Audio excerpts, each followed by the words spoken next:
Good evening to all of our spectators. For this week's episode of Between the Posts, we can taste finals. It's that close at the moment. And, well, it was a really exciting week, particularly in Division 1. Some really exciting results, some nail-biters. And, Vince, you had a bit of first-hand experience with one of them. Oh, absolutely. Fantastic game. I was lucky enough to be at Broadview Oval last week to not only call Point of the Year, but also then a kick on the siren to win the game. Fantastic. So all those results will have Phil Herden coming up with the wrap from the men's and women's over the weekend. I'm sure Tommy will have a bit more to say about my game between Broadview and Glenunga, as well as all the other games in Div 1. Some controversy at your game as well, apparently. The division specialists, well, unfortunately, folks, you've drawn the short straw. I know I do Division 5 and it's my turn, but I'm also filling in for Matt to do Division 2. And the coach of the week actually comes from Division 2, so while we're at it, I'm going to be busy. And not to mention, Indies Analytics makes a return this weekend where I talk about the game I experienced up at Largs Bay yesterday, around the league as well, and also the nominations for marks and goals of the week, as well as last week's winners. There's plenty to cover once again on Between the Posts. Hey, and Indy, look, just have a look at this vision here. This is the winner of Point of the Year. Have a listen to this. O'Leary, one bounce, two bounces, three. Breaks around the player, O'Leary, he's going to kick the guy now, goes with the handball, he's going to get it back, O'Leary! He's missed! Would have been goal of the year.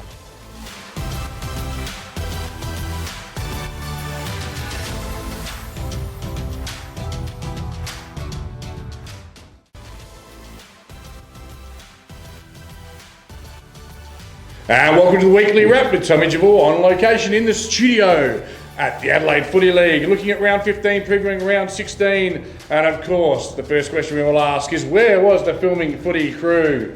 Right on the side of my head. We went out to Goodwood for a battle that I previewed the game. If Goodwood win their last 4 games, they play finals. But they had to get past the first hurdle, and that hurdle was St. Peter's. In the end, they didn't get the job done. It was Goodwood 5-10-40, St. Peter's 8-6-54. A 14-point win to the Spockers. Really important stat here. I had Michael Lawton, congratulations on your 400th game on the weekend. Had him in commentary. They were up 5-1, everything was great.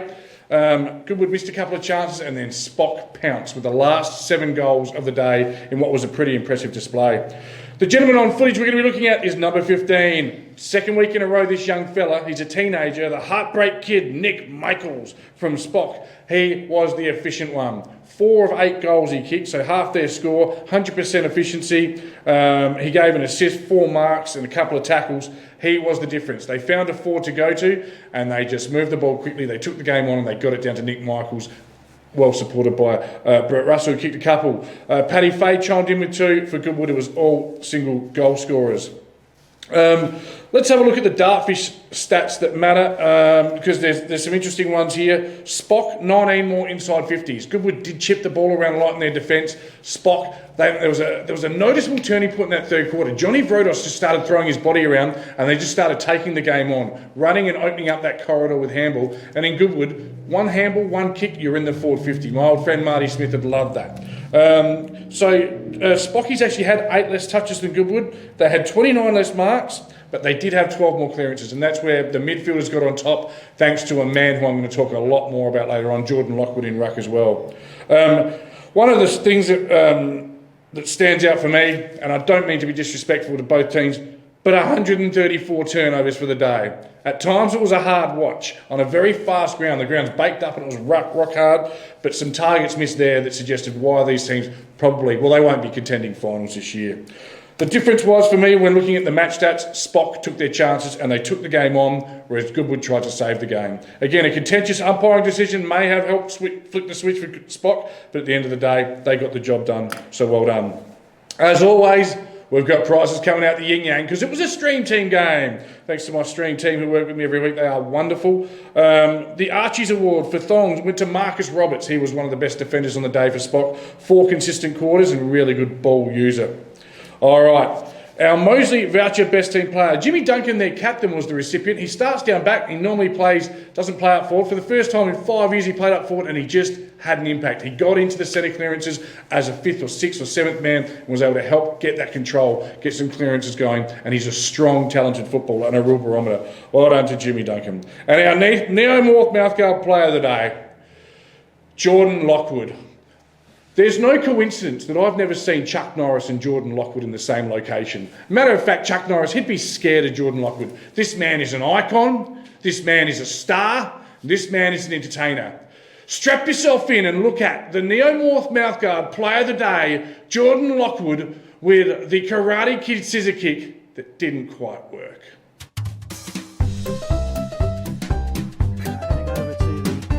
Far oval to warm up for the dearie big me. game. Oh, big fella. Surely Lockwood is certainly providing material for the footy. Oh, you're showing again. I don't care what's happening. Show it again. It's the can. I'm sorry, there is a game of footy, which is Geordie Lockwood. Yeah, so well done there to Geordie.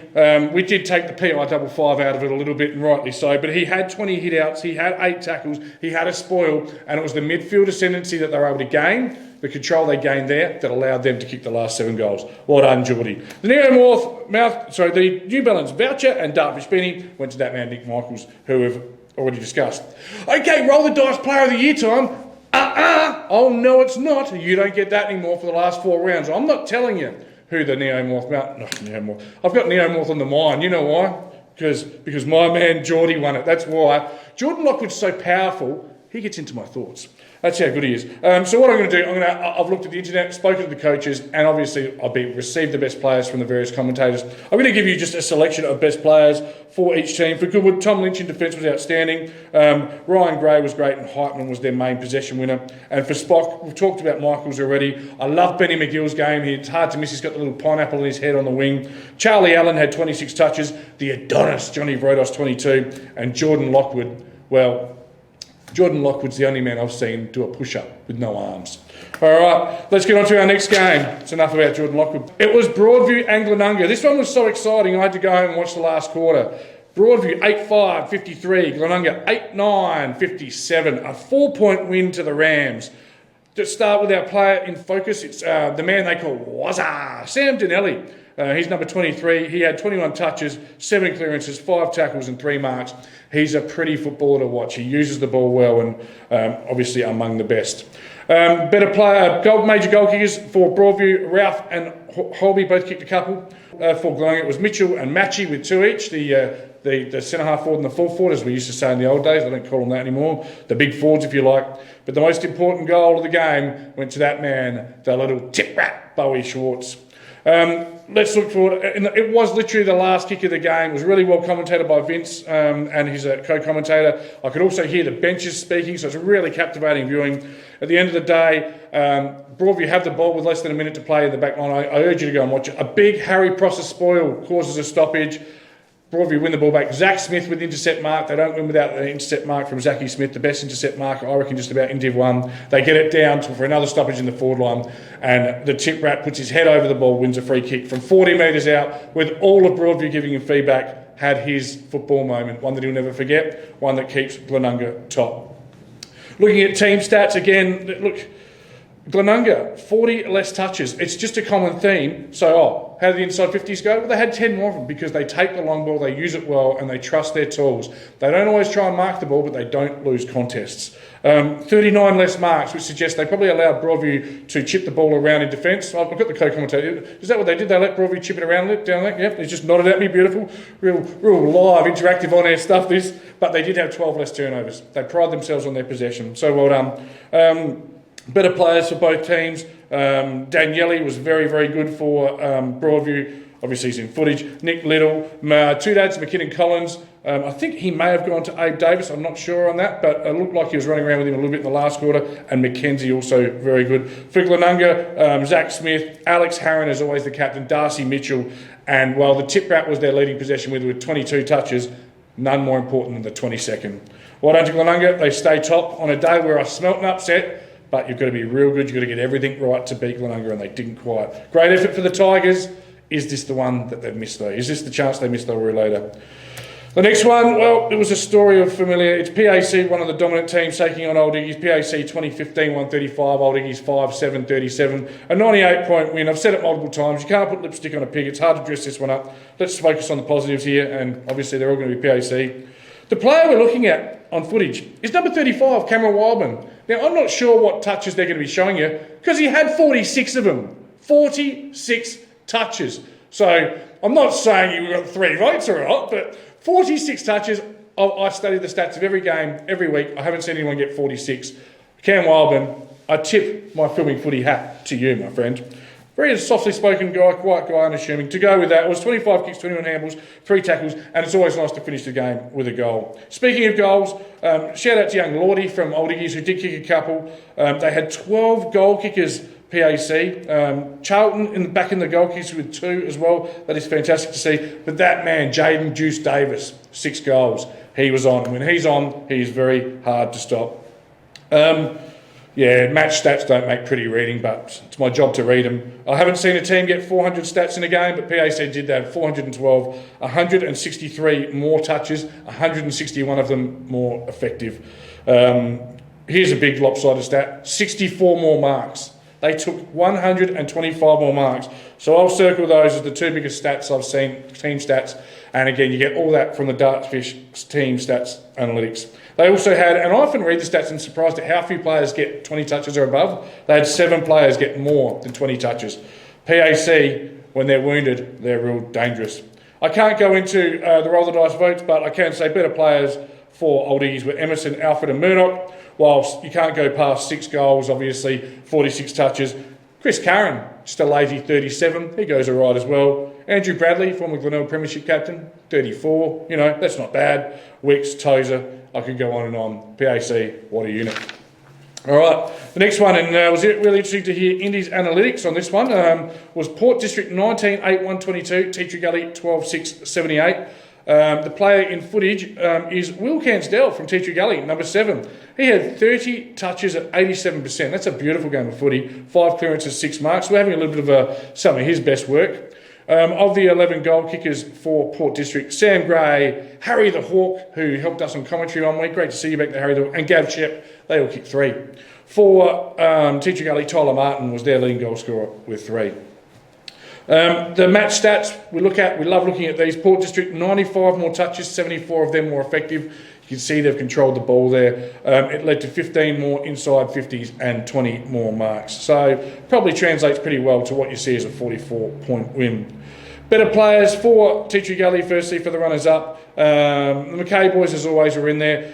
Tickets Penny, a great game for a ruckman and a losing team. 25 touches, 45 hit-outs. He's one of those players in contention for the Roll the Dice Player of the Year.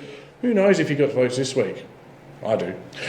William Cansdell also, as I mentioned, he was our player in focus. He had a great game. But for Port, well, they all contributed. All these guys that run through the midfield had a real crack. Passaniti with 21, Niskell was 21, Kenny Carpenter 25, the Hef 23. But my favourite player at Port District, based down at Port Adelaide, I say it all year, bit of a man crush on this guy, Cooper Gaffney, 37 touches. What a footballer.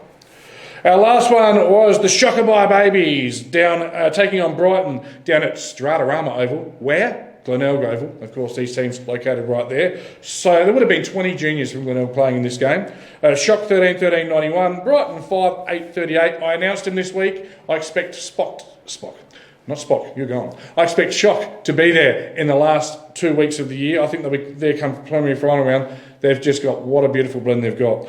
One of those men in the blend is number 6, Tristan Kakuro. We're going to have a look at him. He had 16 touches at 81%, but he took 9 marks. He clunked them. 6 of those marks were inside 50.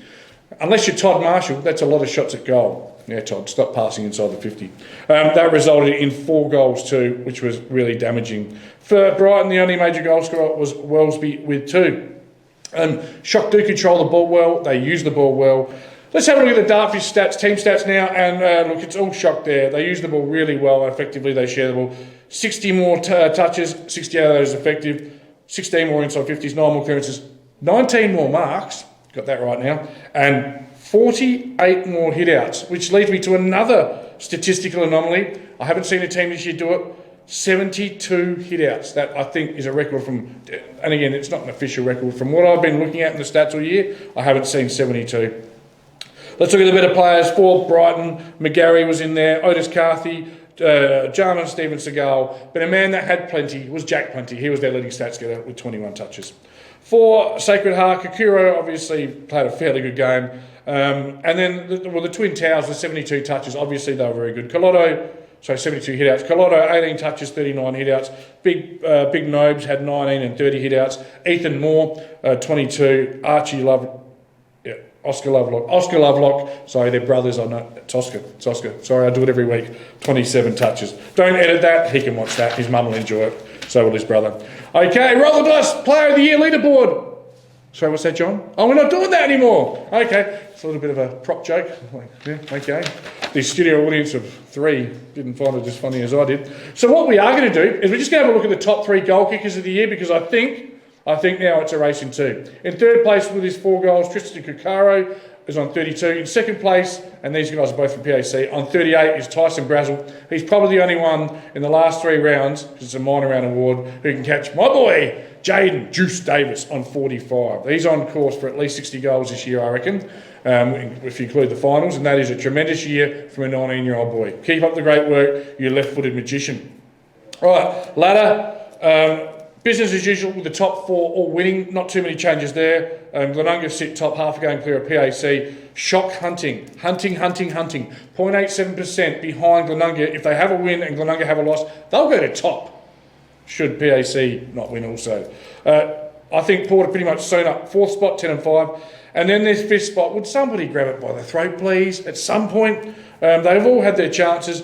Tea Gully, Broyes and Brighton now are the only 3 teams that can probably make, mathematically others can make it in, but when you start talking about mathematics, you're in trouble. I said last week, I think Broadview, I'm sticking with Broadview based on how far they pushed Glenunga. They're all on 6 and 9, Goodies 4.5. Spock just make it interesting. They move up to 4 and 10, half a game behind Goodies. And didn't I get some feedback after that game? I didn't think anyone watched my rap or the shows or the streams. I'll tell you what, there's about 12 Spock old blokes driving Bentleys who are angry that did. Got that wrong, didn't you, Tommy? Oh, that tip was wrong. Oh, Javor, what do you know?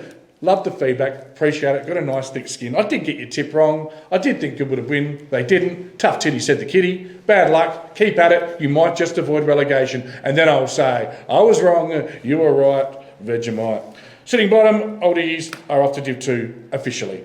All right, this week's games. Very unusual anomaly here because I'm tipping 4 away teams. I don't like it. It doesn't sit right with me, but I am. Spock and Broadies.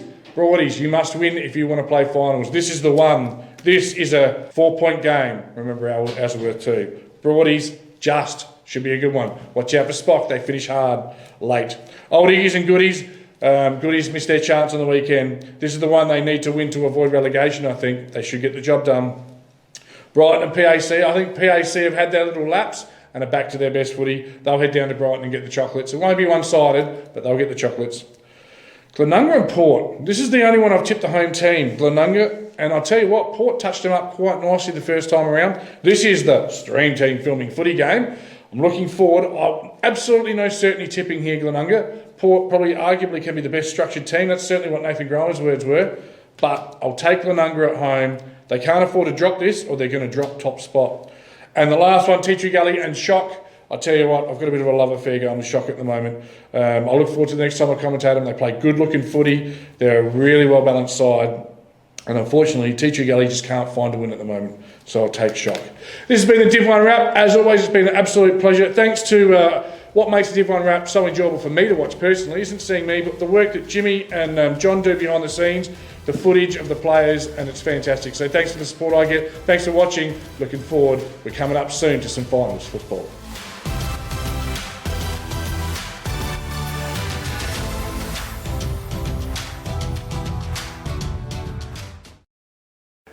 G'day footy folks out there. This is Tony Neal with some huge news. August 26th, the Women's Division 6, 4 and 2 Grand Finals will all be live streamed and commentated, as well as Awards are plenty with the Archie thongs and the Dartfish beanie going off as well. So what a great day. Remember, tune in August 26th with thanks to the Banner crew for their wonderful support and sponsorship of women's football across the Adelaide Football League. Remember, Division 6, 4 and 2 all on one day. Well, g'day footy fans, and thanks to O'Neill Sportswear, welcome to the weekend wrap. A look at all the men's A-grade results and ladders across the Adelaide Footy League from Saturday, August the 5th. Let's start with the CMAX Clinical Research Division 7. Lots of moves here on the ladder. Top 2 clash, Ingle Farm, way too good for Para Hills. Houghton District jumped OSB Lonsdale into third with a 36-point win at home. Flinders University, in probably the shortest road trip in the Adelaide Footy League, jumped Mitchell Park into the top 5 with a 6-goal win. And Mawson Lakes with 21-6. What goal kicking! They defeated Hackham by 25 points and leapt out of the Atlas position, putting Hackham right in there. You can see this all in the standings of the CMAX Clinical Research Division 7 that only has 2 rounds left. Remember, they've had the 2 round robins. The top 4 are playing each other in a third. The bottom 4 are playing each other in a third. This was the first week of those 3. Ingle Farm, very hard to be ousted now from the minor premiership. Houghton into third. Flinders University into 5th. Mawson Lakes off the bottom. So here's a couple of things. OSB Lonsdale, if they want to make the top 3, they're going to need to beat either Ingle Farm or Para Hills to do it, and rely on Houghton, of course, not to get any more victories. For Mitchell Park to make the finals, not only are they probably going to have to win their last 2 games against Hackham and Mawson Lakes, they're going to need Mawson Lakes and Hackham probably to beat Flinders University, just one of them. So that was a round of consequence. OSB Lonsdale host Ingle Farm this week, and Para Hills host Houghton District. The bottom 4, Hackham host Mitchell Park, Flinders University host Mawson Lakes. That's the Clinical Research Division 7 finals, not that far away. On to the O'Neill Sportswear Division 6. A couple of upsets and not a good day to be a Bulldog. St. Paul's, 19-point winners over Rosewater. Smithfield, second win of the season, 113 points over Brahma Lodge. Salisbury beat a team above them on the ladder by 2 points. Marion took care of Central United by 73 points. And the Bulldogs went zip for 3 as Fitzroy beat Adelaide Lutheran by just 7. The ladder in the O'Neill Sportswear Division 6.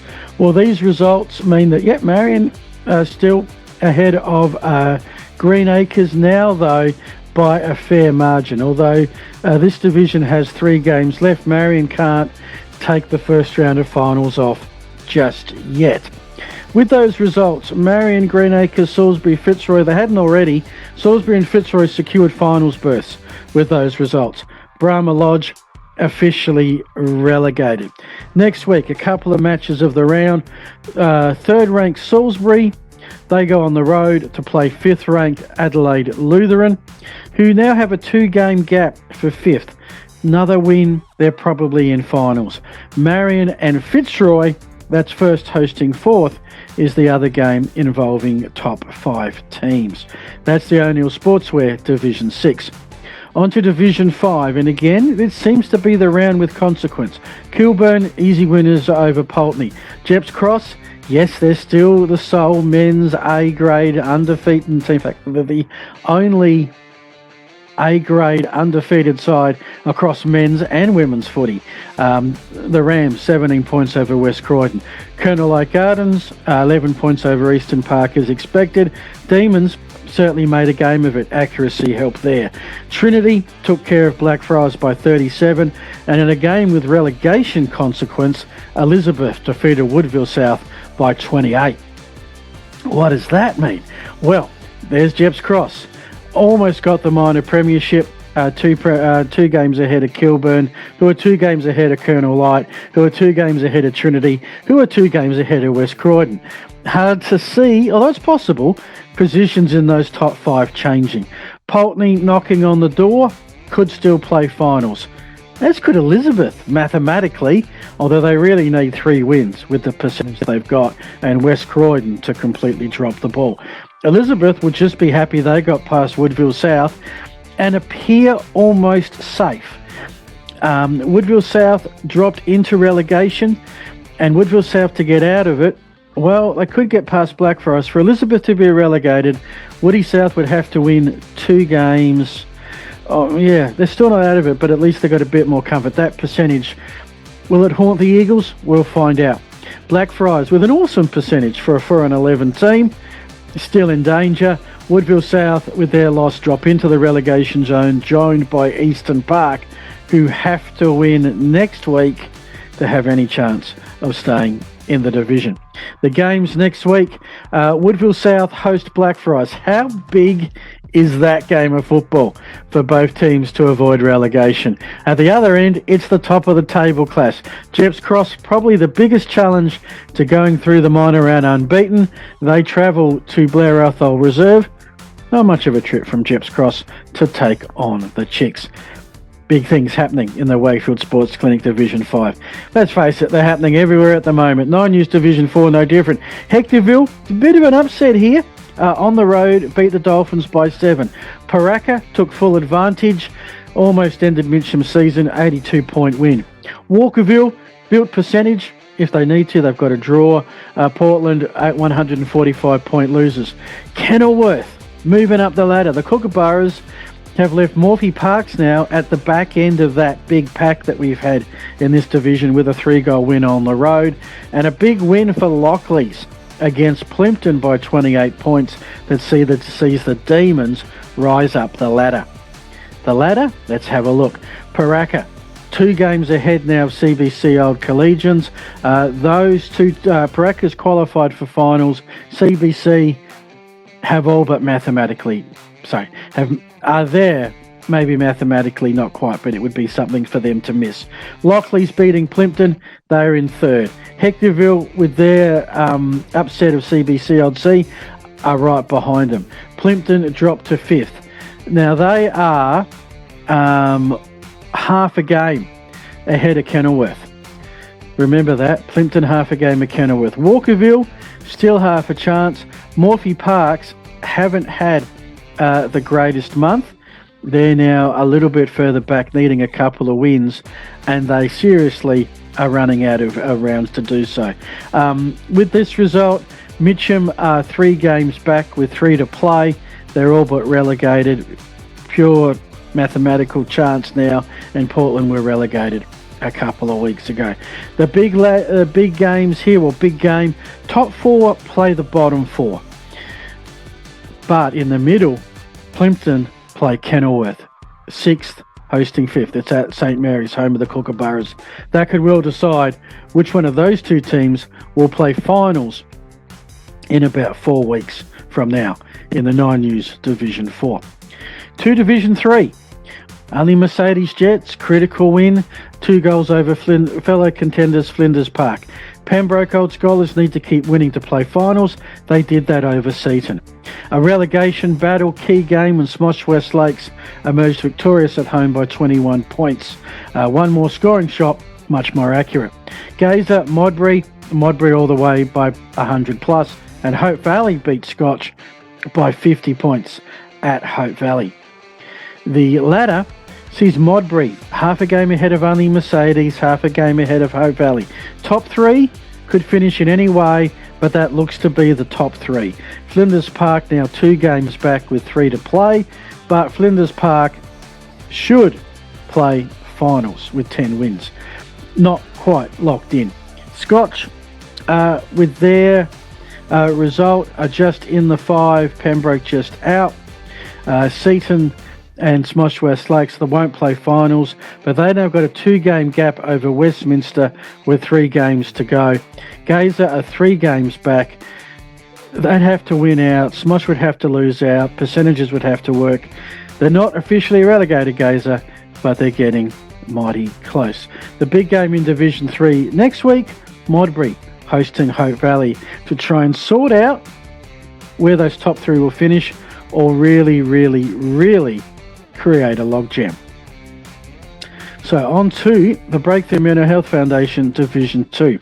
And here we start with an upset. Salisbury, 45-point winners, put a dent in Edwardstown's finals chances. Payneham Norwood Union have all but relegated North Haven with a 4-goal win. Rocks, an upset, 7 points over Foss Camden, keeps them in the finals hunt. Golden Grove have almost got the minor premiership locked up, took care of Athelston easily, 113 points. And Adelaide University beat Henley by 15 points. That's massive to avoid relegation. Let's have a look at the ladder and see why. Golden Grove, 2 wins, 12% with 3 games to go. They've almost got the minor premiership sewn up. Payneham Norwood Union are going to play finals, but something incredible. In fact, Golden Grove are the only team at the moment to officially have a finals berth locked up. But Payneham Norwood Union look good for the for the double chance. Foss have got a 2-game gap on Salisbury, North Aston and Rocks. So those 3 teams are locked on 8 wins and separated by just percentage. 2 will play finals, 1 will miss out. It's a bigger race now for Edwardstown. Could still play finals, but a lot will have to go right. But they've got a 2-game gap away from relegation. Adelaide Uni have jumped Henley with the win with better percentage. The Sharks are in the relegation zone along with North Haven, who are a win and 7% from safety. 3 games to go. They're going to need a wriggle on. The Division 2 games, some big ones here. Salisbury North hosting Payneham, 5th hosting 3rd. Foss hosting Edwardstown. The Towns have got to win to play finals. That's 3rd hosting 7th. Adelaide University and Ross Trevor. Adelaide Uni with a win could just about ensure safety, maybe. Ross Trevor Rocks need to win to keep in the finals hunt. North Haven and Golden Grove looks like one-way traffic that will pretty much end North Haven's chance of staying in Div 2. And Athelston, they're playing Henley, and Athelston need to win as to Henley for differing reasons. That's the Breakthrough Mental Health Foundation Division 2. That leaves us just Division 1, and surprises keep on coming. St. Peter's beat Goodwood Saints by 14 points. Glenunga took care of Broadview by 4. Prince Alfred, that one, Beau Shorts, a kick. Siren sounded as it went through the goals. Glenunga at the death, stealing it from Broadview by 4 points, which keeps the Rams at the top of the ladder. Prince Alfred, 2 easy over Old Ignatians. As expected, Old Ignatians now officially relegated. Both these teams needed a win. Port District's got it. 44-point lead winners at Lugs Reserve. Teacher Gully, though, they're still in 5th because neither Broadview could get the win nor could Brighton. The Bombers going down at Glenelg Oval to Sacred Heart by 53 points. So not much decided here in Division 1 except Old Ignatians are now officially relegated. St. Peter's Old Collegians, they're right in it. That win would have just about ended their time in Division 1. Now they're half a game back at Goodwood Saints with 3 to play. At the other end of the table, the top 4 are 1. So Glenunga half a game from Prince Alfred, half a game from Sacred Heart. Port District, look, I'll put it in my calendar. We're going to stream the elimination final. I'm going to be at Largs Reserves because Port District are going to finish 4th. Who they play, Tea Gully, Broadview or Brighton, is anyone's guess, but they'll play one of them. Goodwood Saints, I can't see playing finals at this point, despite the fact they're only a game and a half behind. If they'd have beaten St. Peter's and they had a 3-4 goal lead at different stages, then they'd be right in the hunt. It would probably be favourites with some momentum. One game can make a lot of difference. Alrighty, the games next week in Division 1. St. Peter's host Broadview. Spock need to keep on winning. Old Ignatians host the Goodwood Saints. You'd expect Goodwood to win. They have to keep that gap on St. Peter's. Bryson and Prince Alfred, you'd favour the red men there. Tea Tree Gully and Sacred Heart. In theory, it's 3rd versus 5th, but there is a 6-win difference between 3rd and 5th. And our stream game, Glenunga versus Port District. 1st versus 4th. Really about Glenunga at home and seeing if they can just keep ahead of the 2 colleges, Prince Alfred and Sacred Heart, that are chasing them. Alrighty, that is a wrap on the weekend wrap. Division 1, thanks to O'Neill Sportswear, thanks to you for watching, and until we're back next week, hope you enjoy your footy. Well, it's an absolute pleasure to be joined by Lauren Carl, the captain at Hectorville in Division 4, and of course our women's football sponsored by the Banner Crew as well. So first of all, welcome Lauren. Thank you, lovely to be here. Now, I'm not sure what's going to happen here, whether we should drop a bucket of water or tell a few jokes or something. I've been told this is going to be there's not too many secrets that are going to be let out because we're leading into the finals, aren't we? Yeah, we can't give too much away here. Tell us about Hectorville, sitting top of the ladder currently, 1 week to go. Was there much spoken about at the start of the season around having success and what that might look like, or has it just happened over the season as a few wins have come along and you're thinking, hang on a minute, we might be a chance for finals?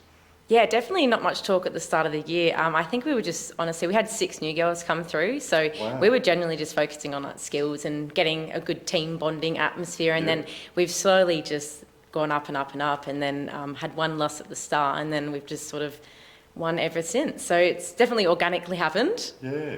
So I guess share with us, as you say, it's just happening, but then how do you reward success? So what happens on game day? Someone kicks a goal, or there's a good clearance, or there's a play from the back line to the forward line. What sort of things do we see from the team on game day? Yeah, we actually have a really good culture in our footy club.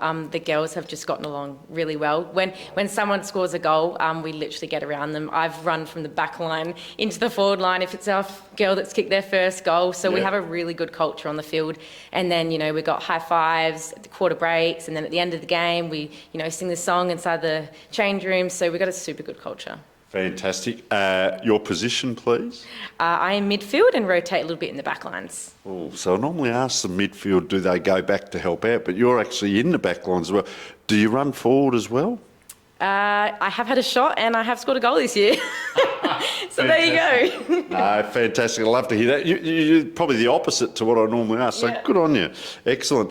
Let's talk about feedback systems from the coach to the players.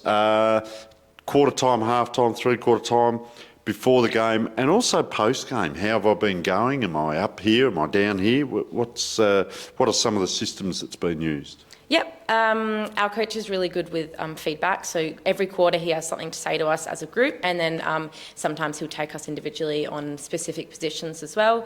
At the end of the game, we get a good wrap from the coach. He'll outline what we've done really well and things to improve on, and then at training he'll do speak before the session and outline how the weekend went, if it's like a Monday, and then we get straight into training from there.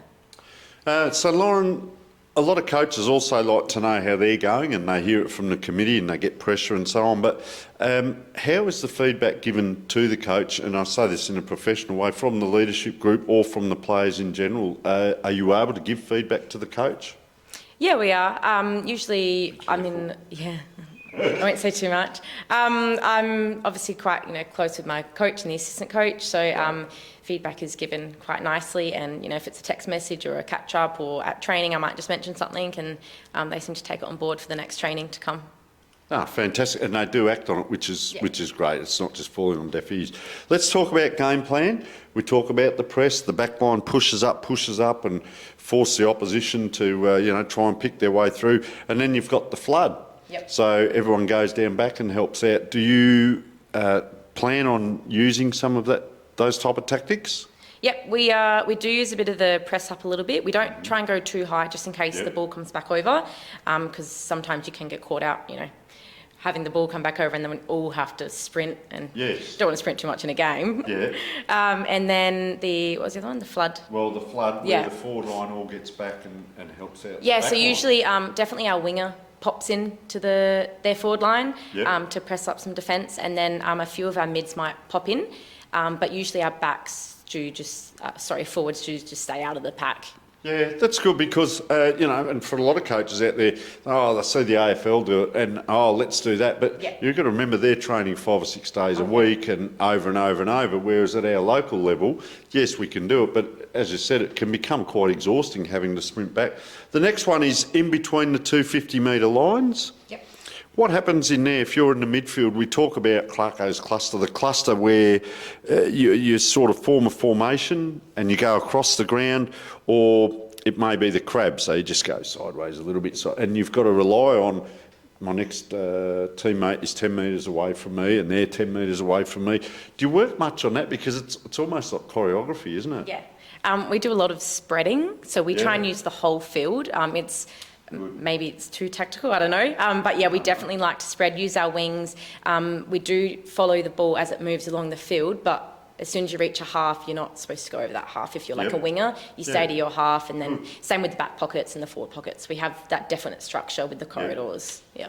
That's fantastic. I know there's a soccer coach who breaks the ground up into all different quadrants and so on, and I'm fascinated with that in football as well. Know your area and your Definitely, role utilise and it. patrol, so fantastic. Fitness, a lot of fitness work would have been done at the start of the year to be able to execute your game plan. Let's talk about scenarios and match simulation. Have you been doing that all year long? Has it just been recent times? Do you use the whole field? Do you use half a field? What sort of things happen? Yep, I think it's probably progressed over the seasons. So I think at the start we didn't utilise it a lot. We were just trying to get our skills up and our match fitness up through our drills that we were doing. But definitely towards the end of the season we've incorporated the match simulation, and we've now gone to like full oval with, not the full team, but it's really good for fitness. Yeah. Well, you've got to fill more than one position, which was Essendon of the 80s. They had to kick the ball down and then get down to it, and the opposition thought we've got more numbers around the ball, there's extra players on the field. But it's that running, but also for yourself as a back person, getting back. Yeah, and it's also like just watching the field open up as well. So when you have limited numbers, you have to push more to get to positions and things like that. So it takes a lot more thinking as well, I reckon. And communication, so if you're back here and the players ahead of you are doing certain things, you're the eyes and ears for them as well? Yep, if I'm back down, I'll be that as well. We've got a good centre half back lady that is really good at looking at the space and calling people back if they need to. Sometimes in the mid it's a bit hard to keep control of the game. But yeah, definitely if I'm back line, I'll be looking at the forward structure and the middle structure and calling them where they need to go. You're doing well, Lauren. You haven't let too much away. No, it's God. do fantastic. Finals training block. Are you doing anything more fitness-wise or any different type of training leading into the finals? Not really, actually. I think we've kept it quite consistent. I think we're sort of confident where we're at the moment, and I think if we incorporate anything else, you could maybe, start changing things in people. So I think we've kept it quite consistent for the moment. We talk about the mental side. You haven't lost too many games, of course, but we talk about overcoming adversity and pressures. So it might be on game day where it's a close game and we can't drop our bundle and we've got to rely on everyone to keep their body language and their heads up. Or it might be setbacks, or we're talking about a player might be injured and go off. Do you do much work on, I guess, it might even be talking about that post-game, but overcoming adversity and setbacks? Probably not much talk about it. We have obviously lost one of our good young girls in the season, so I think we all just rallied together and sort of filled her position. And she still comes to training and everything like that. So I guess we have that team culture that through these setbacks we can move forward with it as well. And the positive, if you said there's a line in the sand and below that is, we're down and out and up here is good, you fill that role. It might not be the same person, but you can fill that role and they're playing okay, and you're putting wins on the board, which, as you say, all of a sudden the siren goes, think, we've won again, So you're very level-headed, Lauren. I like this. Anything special off-field? So I talk about a team meal, past players coming in, or film nights. Anything planned? Not necessarily like that, but we actually had a Paralympian come in and talk to us. Our coach organised it. you know, she was just talking about how, you know, she reaches her goals and what like a high pressure situation is like. It was super inspiring. So credit to our coach for setting that up. But that was sort of our finals momentum to start the finals series. And you're allowed to mention the name if you can remember. The lady? Yes. Yeah, Izzy Vincent. Fantastic. So she's like a bronze and silver medalist at the Paralympics. She lives just around the corner from Hecky, so yeah, it was great. Well, they talk about motivation comes from within, but inspiration comes from others. So that must have been quite inspiring for the team. And you look around and think, well, we've got no problems in life, you know, let's just get out there. And your support network is the club, isn't it? Yeah, 100%. Like all the girls were really supportive of each other, and to have like her come out, she's only 17, and to have her come out and talk in front of us all, and it was like, this is really cool. So, we'd like you to have the pair of magnificent Archies, so if you can hold those up. So yes, first of all the Archies, and we wish you all the best for the upcoming finals. thank you so much. Hopefully we can go through with it. Okay, remember the big day, folks. August the 26th, the Division 2, 4 and 6 grand finals are on.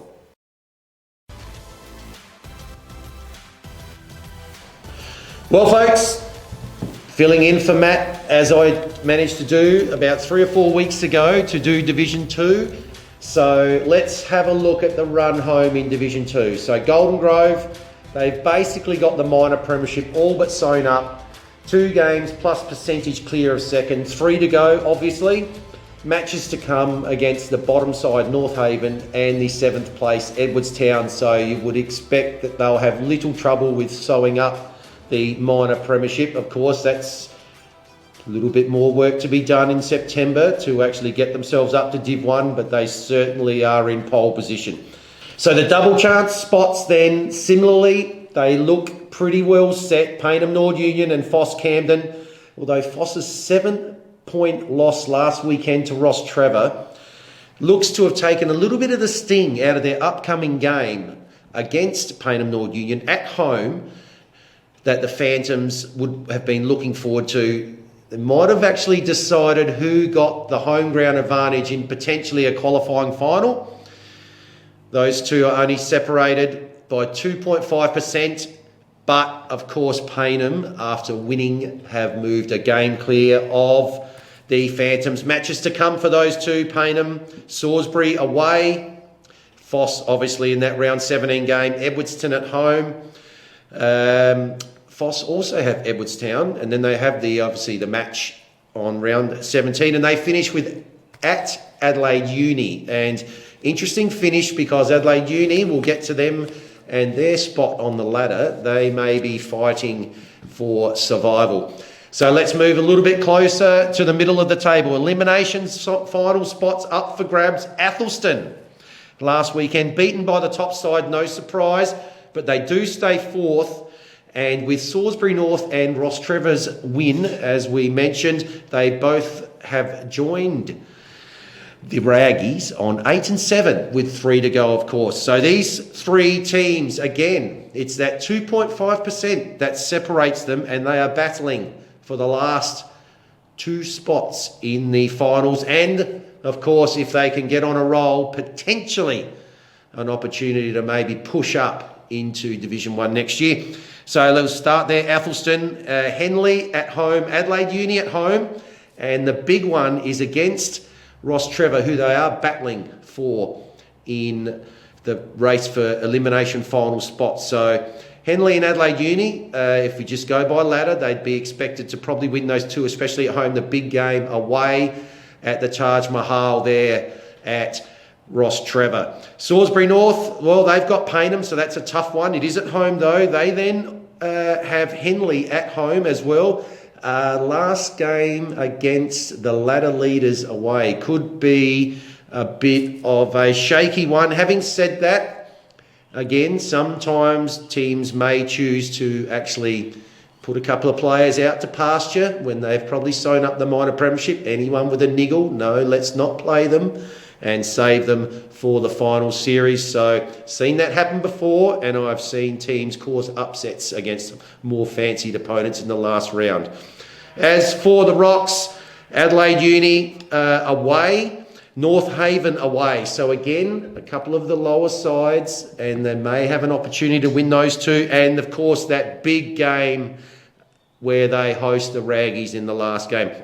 Edwardstown in 7th, 6 and 8, and they're 2 games away from 6th and 2 games ahead of 8th. So they sort of sit in no man's land, but their run home, they play the top 3 sides in the last 3 rounds. Now, they just can't afford to switch off and potentially lose those games by heavy margins. They would still have some nerves with the teams below them, which we will get to shortly, that could win a couple of those and potentially leapfrog them on percentage. So Raggies in 4th, and then of course the Towns now down in 7th. They just have to make sure that they finish the season strongly. Of course, if they can jag one of those wins against the 3 top teams, they will do pretty well to stay where they are. Relegation battle, right. So, Henley are on 4 wins, and their loss at home to Adelaide Uni last weekend means the Blacks now join them. In fact, the Blacks have leapfrogged them on percentage up into 8th spot, and we have North Haven anchored on 3 wins holding up the fort. So let's look at what's happening with these teams. So Henley, Athelston away, tough. Salisbury North away, tough. North Haven at home in the last game. So that's a very, very interesting finish. As for the Blacks, well, they have Ross Trevor at home.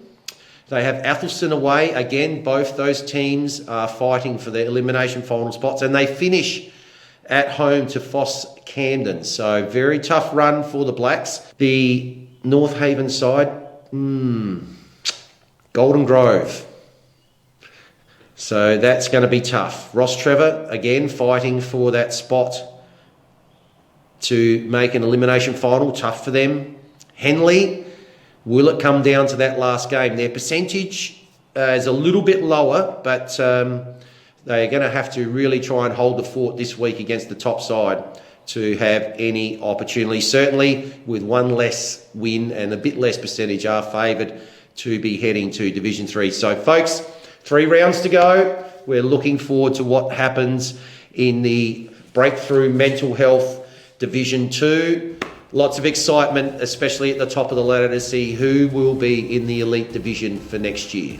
So next time we speak, we'll be right on the cusp of finals, and good luck to all those teams in Division 2.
And it's buddy bet time. And you got me last time, so I'm back for events, Vincenzo. I'm on a hat trick actually, so yeah, let's go. We're going to do this week, we're going to do the big game of the week, the top of the table clash in Div 5, the Chicks versus Jets Cross. Now, earlier in the year, got a little bit of knowledge being Div 5. Earlier in the year, Jets Cross got them with a big second half in that match.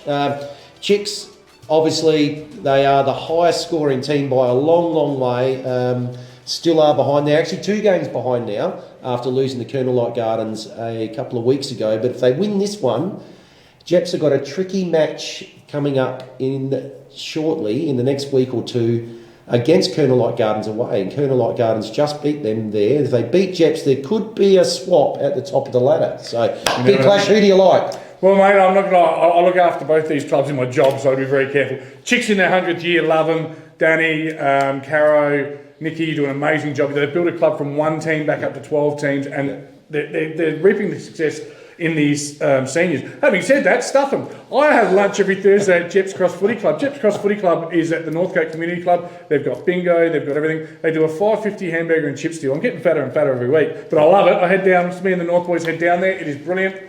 And they're playing. There's plenty of good things happening on the field thanks to Kim Flanagan, Neil Rawlings and the team. I'll take the Rams. Will you take the Rams? I'll take Chicago in this one, in their 100th year, and I reckon they might be able to go and break it even, and leading into good luck, my friend. What could be a potential grand final to see if there's going to be a split. Buddy bet. Gamble responsibly. Bet with mates.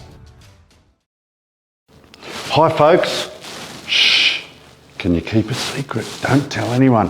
I've snuck into the Adelaide Footy League and I've put Red Rowie, the jacket, the winner's jacket for the Player of the Year, on the Adelaide Footy League mannequin. Shh, this could be the last time you ever see me. Anyway, there it is, the beautiful roller dice racing. And of course, the leaderboard has been up over all season and you've been able to see who's leading in Division 1. But here's the next part. The next 4 rounds are going to be hidden away. So no one's going to know who the vote getters are. You might be able to look up the best players. You might be able to look it up in the paper, online, and say, oh, I reckon I know. But remember, the votes are done by the commentary team.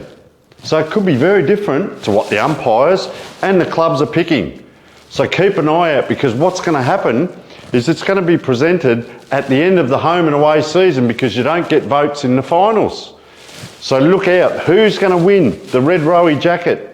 Who's going to be the part owner of a horse? Shh, I've got another secret. The horse, not only has it been in training, it's had a trial. The horse has actually run. It's got onto a track and it's had a run. This is happening, folks. There's trainers out there. They're probably putting powder under its armpits, giving it a bit of aftershave, get it out there to run. I'll tell you what, they're looking after that horse, and someone out there is going to be ahead of the leaderboard and get a part ownership of a racehorse. Magnificent. And it's all thanks to Roll the Dice Racing. So folks, keep an eye out towards the end of the season when the big announcement will be made.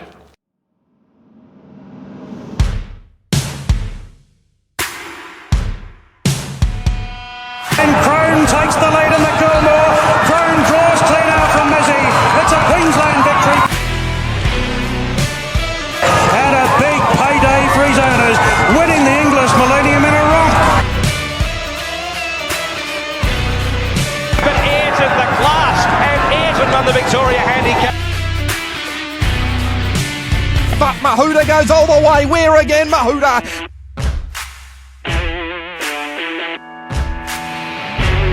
Taliqua, too classy for them. The Blue Star flashing, beats the ball. A Blue Star gets up the win. But it's all Globe, 100 metres to go. It's 6 lengths in front. This is an outstanding performance again. And Globe eased down, won the King's Coronation Cup in a canter.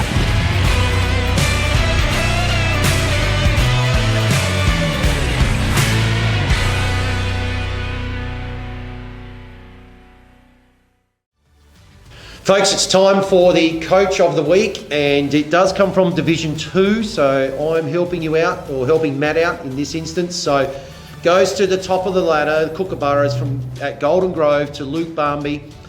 Fantastic effort by them, especially the last 6 weeks. They've won their games by an average of 12 goals. So sitting 13-2, couple of games clear on top of the ladder, and looking destined that they will then move on to Division 1 next year.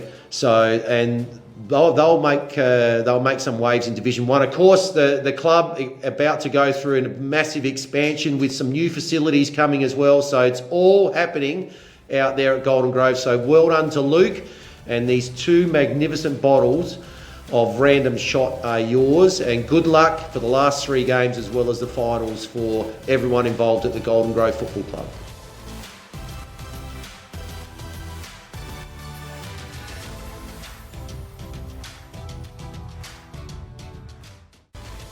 So last week, folks, Rennie and the team were out at the West Croydon Football Club, one of my clubs in Division 5, and thanks to Police Credit Union for their $500 donation. So it's great to see everyone out there at the West Croydon Footy Club.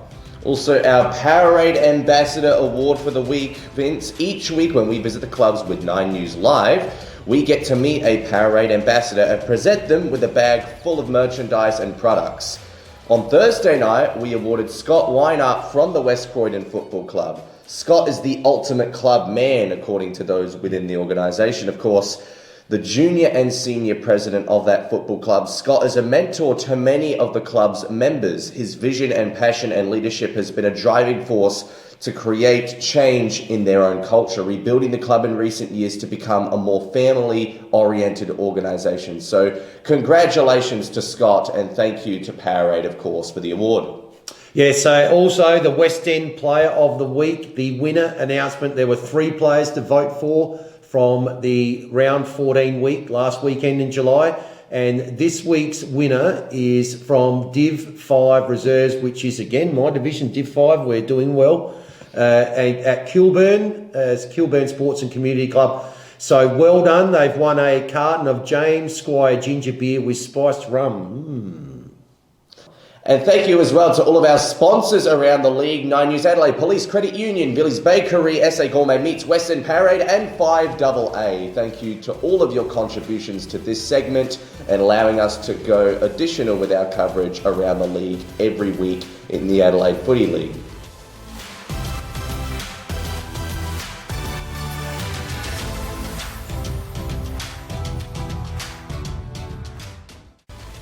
So time for marks and goals of the week. So very fortunate that I had a little bit of involvement with both of these. Goal of the week, Darcy Mitchell doing his best imitation of the Women's World Cup at the moment with a fantastic goal from the pocket, which I was lucky enough to call for Glenunga last week, off the ground and a tight angle. Can't believe it went through, but it did. Well done, Darcy.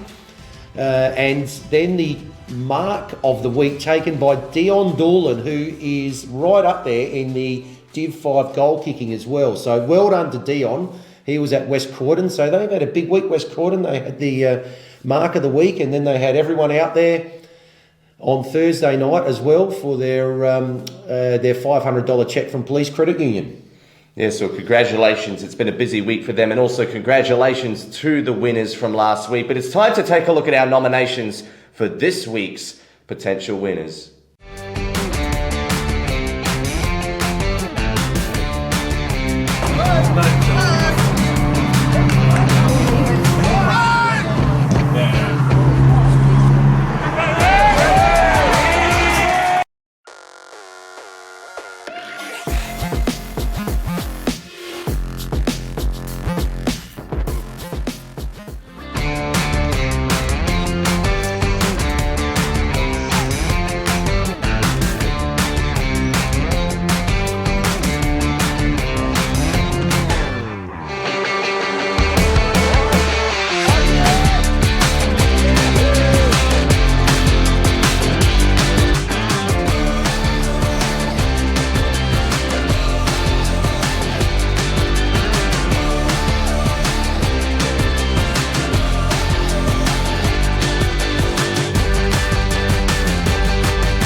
Big smothered. Sacred Heart should clear from here. Not much on down the line. And a beautiful mark.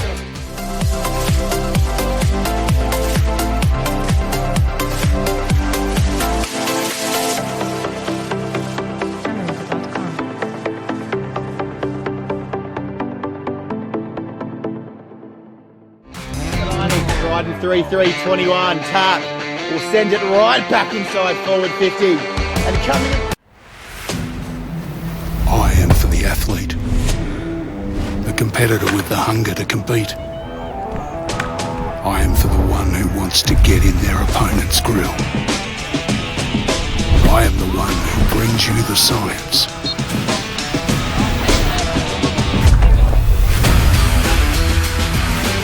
I am Neomorph.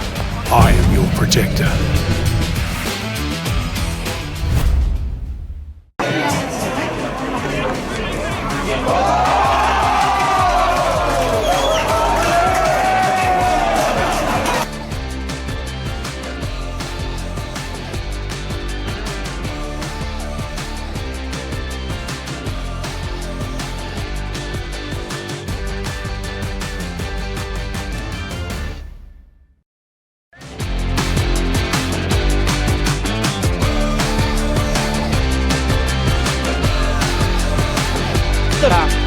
Into calculations, coming up to meet it, Brooks, handballed off and flying up!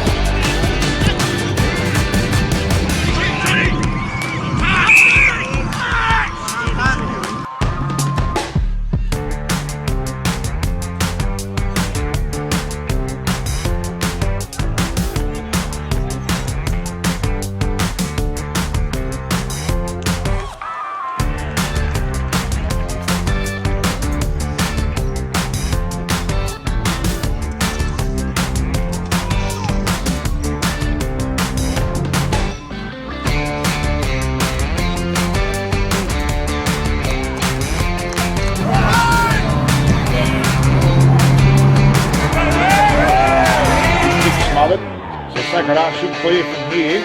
Not much on down the line. And a beautiful mark.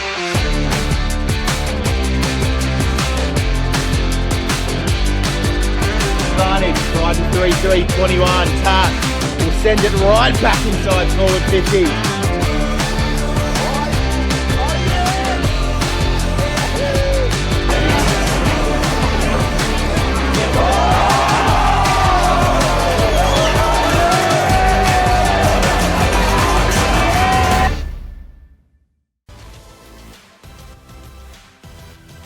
Well, folks, I'm back, and yes, it's men's Division 5, Wakefield Sports Clinic Division 5. We absolutely love it. Let's see what's going to happen now as we talk about the run home for the last 3 games. So, no real upsets last weekend with regards to the results. Having said that, though, Eastern Park were leading Colonel Light Gardens for 3 quarters before they got overrun 6 goals to 2, and Colonel Light Gardens managed to bank the points just then. Again, Kilburn, the only side last week to kick over 100 points, and it's the 9th time that Kilburn have been the highest scoring team in the division for the week. And in fact, there was one other one where they got pipped by Colonel Light Gardens 137 to 135, obviously with different opposition. So they've almost got that there. So obviously, talking about the Chicks, their big game this week is coming up. Match of the season so far against the undefeated Jeps Cross at Kilburn. They're on a 19-game winning streak, the Rams, going back to late last season. And they're looking very much forward to seeing if they can reverse the result from earlier in the year when Jeps Cross got a hold of them in that second half. So yes, Jeps Cross undefeated on a 19-game winning streak, 2 games clear of Kilburn. So congratulations. Oh, well, that's it. The team who started as the Chicago Football Club in 1923. Yes, congratulations to everyone involved with the Chicks on their 100-year anniversary. Can they reduce the margin to 1 win with a far superior percentage? Cannot wait for this game on Saturday, because any slip up then from Jeps Cross could hand the minor premiership to Kilburn. Jeps Cross finishing with a tough away game at Colonel Light Gardens. Now let's remember, Colonel Light Gardens, who are 3rd, recently just beat Kilburn to hand Kilburn their 2nd loss of the year. And then they have a home game to finish against Pulteney. So Kilburn finished with two teams that aren't going to be playing in the finals. They both are at some risk of relegation, so they won't be easy because teams will treat them almost like survival grand finals to maybe avoid moving down into Division 6. So fascinating stuff at the top. So let's move on to the rest of the race in the finals.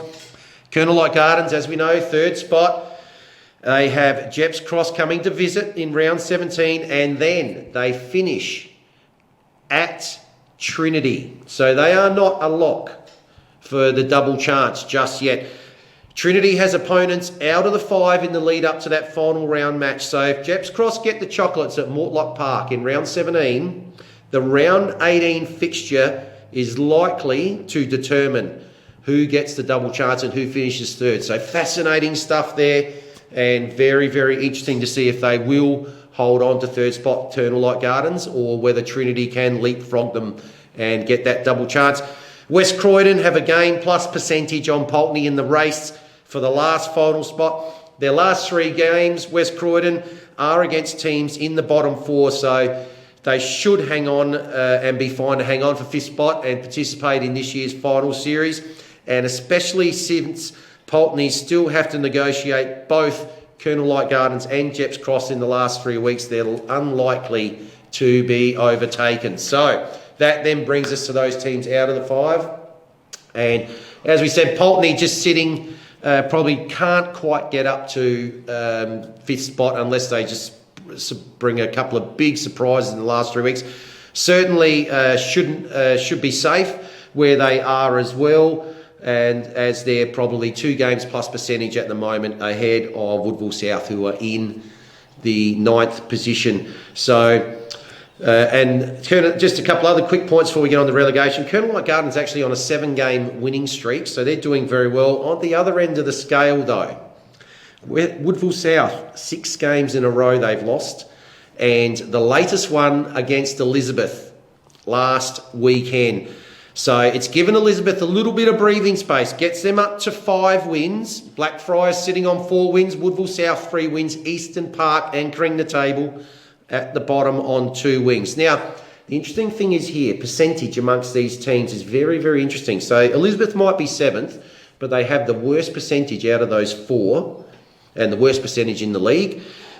Eastern Park may be bottom, but out of those 4 sides, they have the 2nd best percentage. So if there's a slip up above them and Eastern Park get a couple of opportunities maybe to get a win, then they will leapfrog that side on percentage. So let's have a look at what's coming up for these 4 sides. So Elizabeth, West Croydon away, Pulteney away, Kilburn at home. So playing the teams that are 5th, 6th and finishing with a home game against Kilburn. So to be tough, again, let's just go off ladder positions. It could be tough for them to maybe get a win over those 3.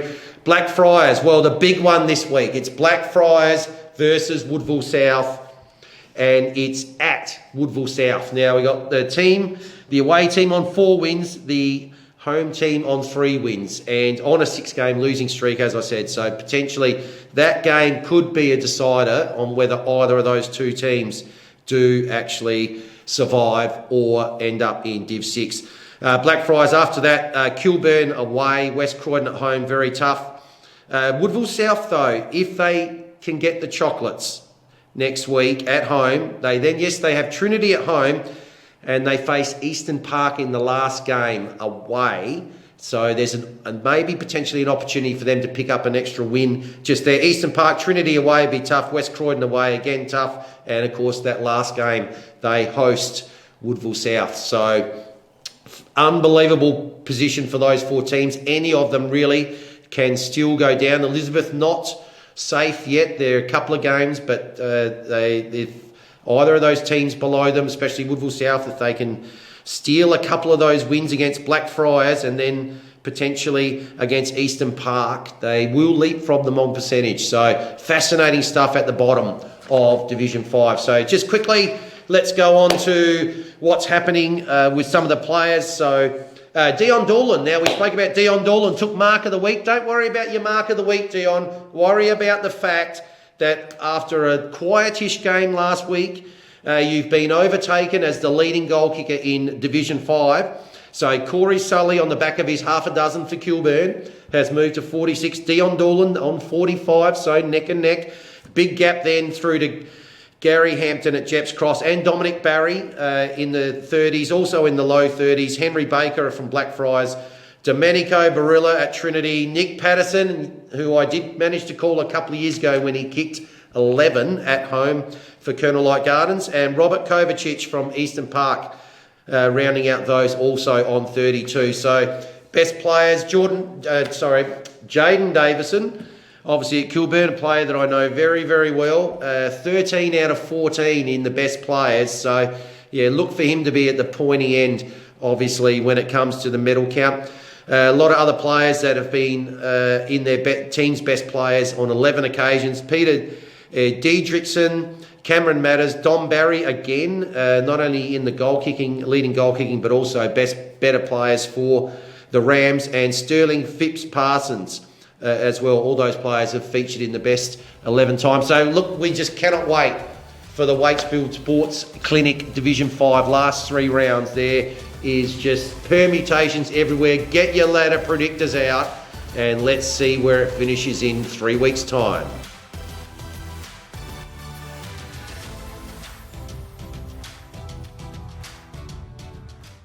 Well, good day, footy fans, and welcome to the Women's Wrap. Thanks to O'Neill Sportswear, we're going to have a look at all the women's results and ladders across the Adelaide Footy League and upcoming big matches from the round that was played on Saturday, August the 5th.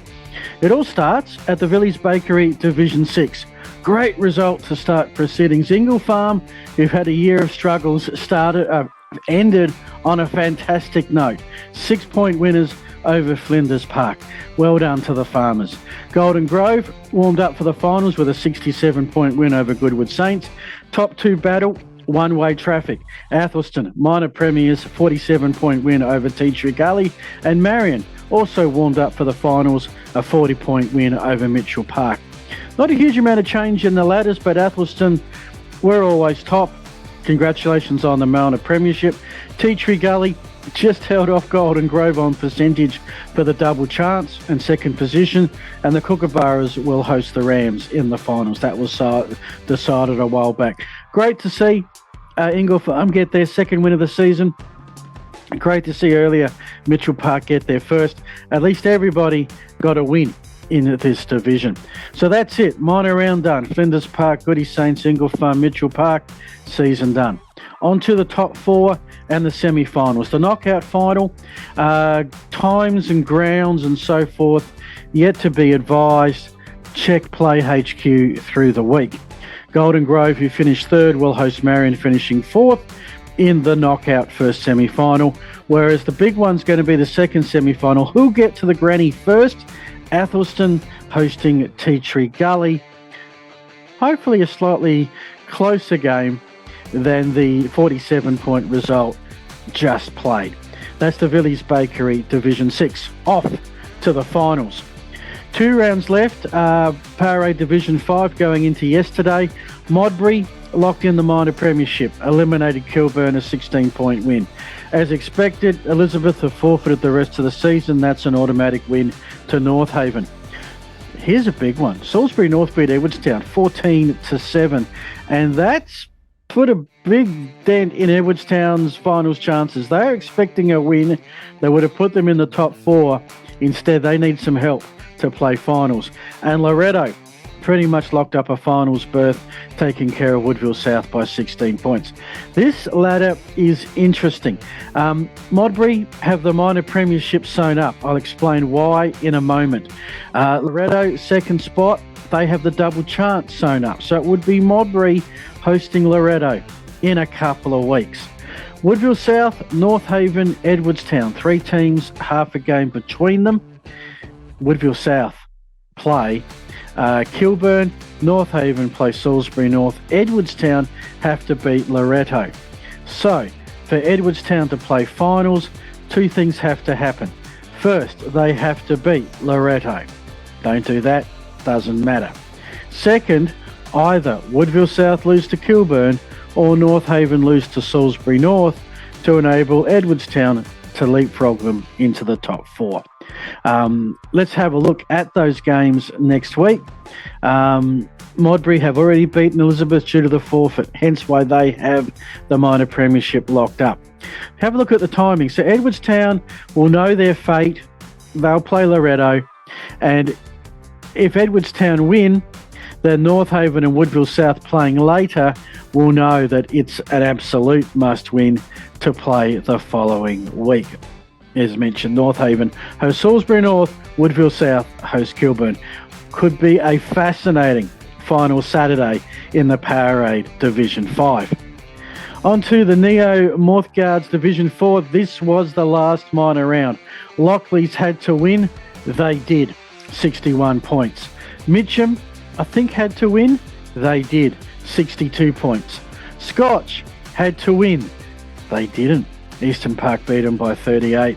Hectorville Green Acres was always going to be one-sided. It certainly proved that case. So what did this do to the ladder? Well, basically at the death. This is the final ladder. Lockleys jumped Scotch and took that 4th spot, and Scotch will be spectating through the finals. Hectorville, minor premiers, 13-1. Eastern Park, well, they already had 2nd spot sewn up. Possibly could have taken minor premiership had Green Acres a won, but the odds of that were always going to be slim. Mitcham slots into 3rd, Lockleys 4th, Scotch, unlucky. 8 and 6, don't play finals. You always feel a little bit hard done by if you have a winning record and don't play finals. Fitzroy, West Croydon, and then Green Acres. The finals coming up. Again, check Play HQ for exact details, but Mitcham in 3rd should host Lockleys in 4th. The winner onto the prelim, the loser, season's done. And it's Hectorville and Eastern Park to be the first team in the grand final, double chance game, in the Neo North Mouthguards Division 4. Those finals start next Saturday.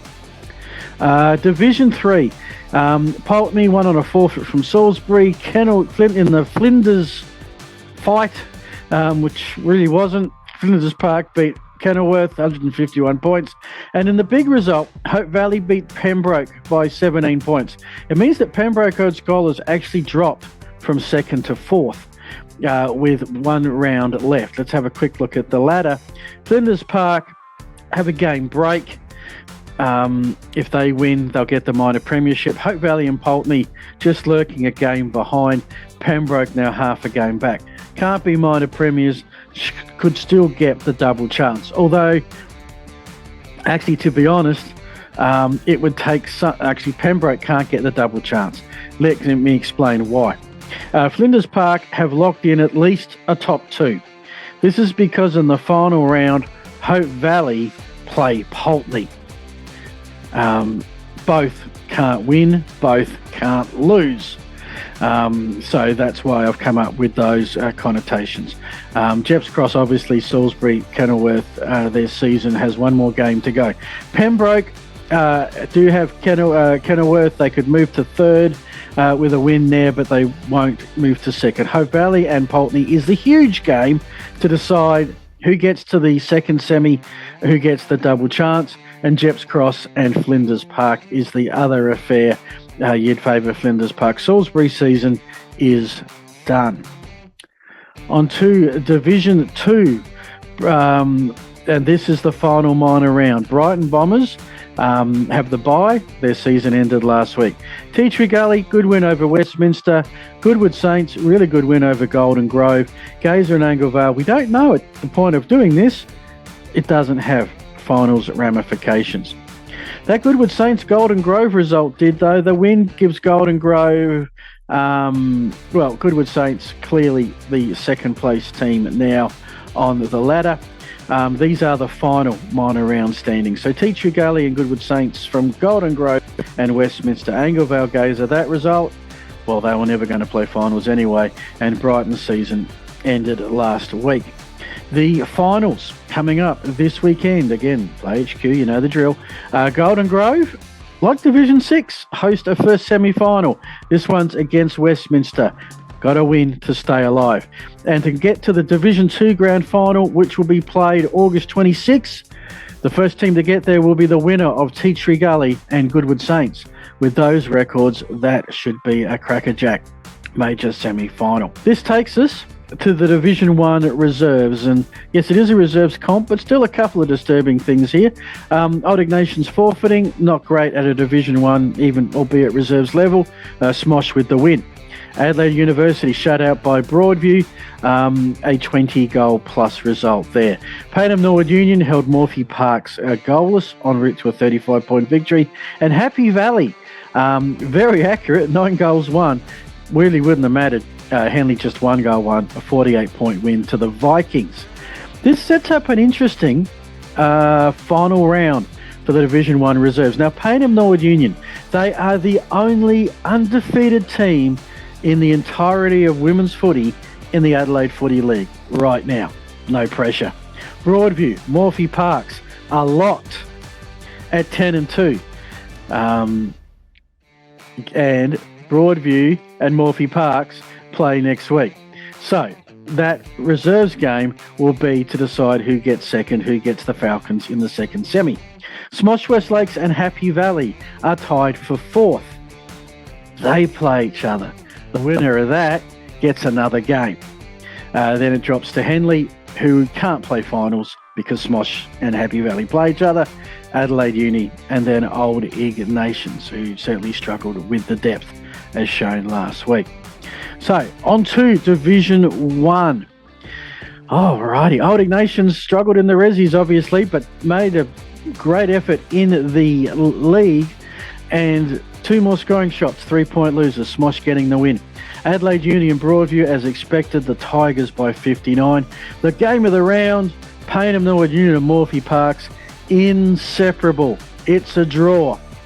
We'll tell you what that means in a sec. It has ramifications. And Henley, going from strength to strength, the Sharks, beating up on Happy Valley by 49 points. Don't sleep on Henley. They started 1 win and 4 losses. They have won 7 of their last 8, the Sharks. Their only loss in that last 8 games is to Broadview, and that was just by 9 points. And of course, Broadview are the league leaders as we have a look at the ladder. 12-1, 24 points. Now that draw, Payneham Norwood Union and Morphy Parks, I think it favours Payneham Norwood Union because they have second spot and they're still there with a game to go. The real winners were Broadview. That result means Broadview are the minor premiers. Congrats to the Tigers. I think minor premiers don't get as much recognition as they should, especially in a Final Four setup where you don't get the week off. So yeah, let me give some recognition. Broadview, best team in the minor round. Congrats. Henley, they're in the 5. Mentioned, don't sleep on them. That record, that percentage, a little misleading. Smosh, Adelaide Uni, Old Ignations, Happy Valley for the minor placings. They all get a final game next week. And boy, oh boy, oh boy, do we have a great final round in Division 1 reserves. Henley and Payneham Norwood Union to kick us off. Remembering, Payneham have got to keep winning to keep second. Henley are having a great run of it. But then there's Morphyville Park and Broadview, 3rd versus 1st. Morphy Park's in the same boat. They have to win if they want a shot at a double chance. Broadview, minor premiers, will they rest? Who knows? But that could well be a grand final preview. So then the top 4 play each other. Must mean the bottom 4 play each other. Adelaide Uni, Old Ignations will be interesting, but not as interesting as Happy Valley and Smosh West Lakes. The league, okay, I'd get there really for the reserves. They're playing each other for a finals berth. And that's it. That's the women's wrap. So much happening. To all those teams that have finished for the season, congrats on what you managed to achieve. I know some teams really struggled. Even if you did, I hope you enjoyed your time and hope you found some highlights. But some big games coming up. And thanks to O'Neill Sportswear, I'll be back next week with another further update about women's footy in the Adelaide Footy League. Until then, I'm Phil Hurden saying, enjoy your footy. Well, folks, we've come to the end of the show. There's 3 big weeks coming up in all divisions before we head into the finals. So many permutations. I'm sure that clubs are doing their ladder predictors to see where they may finish up after the next 3 games. So can't wait for this weekend's games to come up. That brings us to the end of the show. this week, thanks to all of our sponsors and all our partners here at the Adelaide Footy League and Filming Footy and Sports Interactive. And always remember, you can find us on the official Facebook Adelaide Footy League page and watch all of our live stream games on the Filming Footy YouTube channel. Make sure to catch up with us on social media wherever you can and wherever it's possible. And we thank you all for joining us on this week's episode of Between the Posts. We look forward to giving you a taste of the previews of finals action coming up in these next 3 weeks ahead of the final series itself. We're getting excited and we hope we can share that with you. Good night. Thanks for watching Between the Posts. Thank you for watching Between the Posts. Thanks for watching Between the Posts.